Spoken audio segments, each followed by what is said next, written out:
autant, je veux dire, plus jamais ça.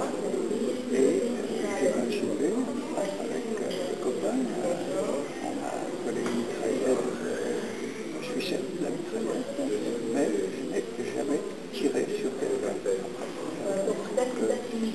Peut-être que la vie humaine a appris, peut-être, je ne sais pas, toujours est-il que quand j'ai dit on a été décoré, on a été cité à l'ordre de la nation, le clan, de jeunes dont je faisais partie. J'étais porte-drapeau, on a collé des décorations sur le drapeau, les gars, on avait même pas mal de décorations. Et puis voilà, et puis ensuite, les copains m'ont dit, mais alors si tu veux pas être militaire, si tu veux pas te servir d'armes, si tu veux pas, qu'est-ce que tu veux faire? Il faut quand même que tu participes à la vie, à la rénovation de la France. C'était un petit peu quand même la phraséologie de l'époque. Et j'ai dit, oui, d'accord, mais je n'utiliserai pas d'armes, c'est tout, quoi. Alors, qu'est-ce que tu penses faire? J'ai dit, je sais pas, peut-être me servir d'un porte-plume, d'un stylo, ou d'un appareil photo, ou une caméra. Et ah ben ouais, une caméra, ça serait bien, tu connais un cinéaste qui travaille, qui fasse des trucs pour nous, à la fois pour montrer ce qui ne va pas ici et ce qui ne va pas dans le monde, pour que ça change et pour qu'on sache pourquoi on se battre. Ouais, ce serait très bien.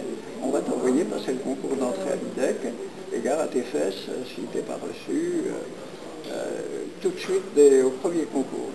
Et j'étais reçu au premier concours de l'Institut des hautes études cinématographiques. Et puis j'ai commencé à faire des trucs sur les grèves des mineurs dans le Nord, des reportages, et puis un jour... Tu dis cela comme si de rien n'était, mais je crois savoir que dès l'IDEC, tu marques tout de suite une différence, et que dans cette différence, tu exprimes déjà un engagement très fort. Oui, tu peux nous raconter un petit peu ça? La différence venait du fait que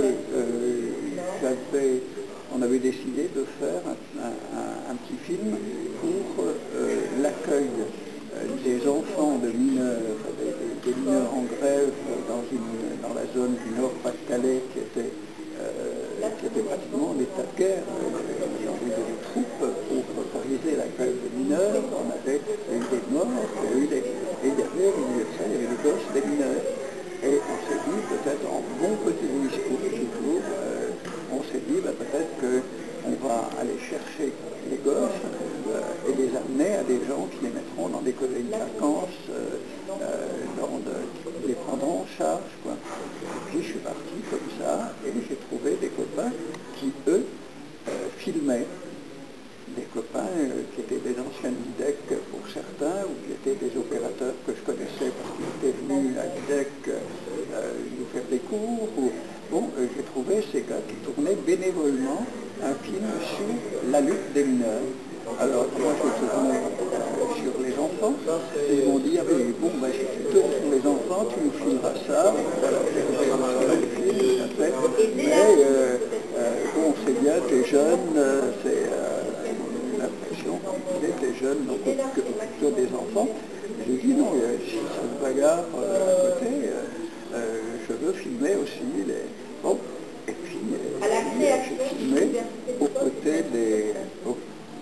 Excusez-moi, si vous pouvez faire attention à pas trop élever la voix, ce serait sympathique. Comment? Et puis voilà,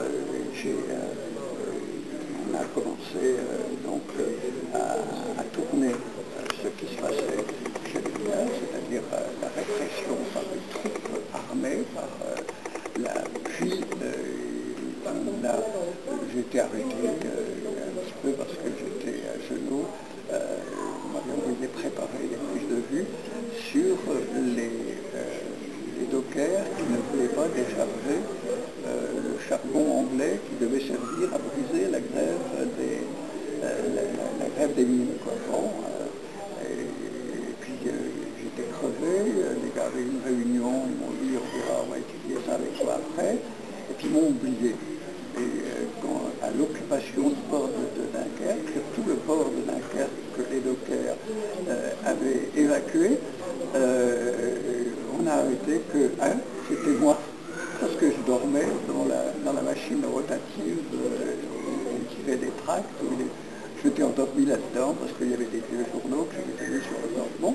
Et puis les flics, envahissant les locaux de la CGT, m'ont pris là-dedans et m'ont remis au premier commissariat, parce qu'ils ne savaient pas qu'on foutait dedans. Ils m'ont donné au commissariat.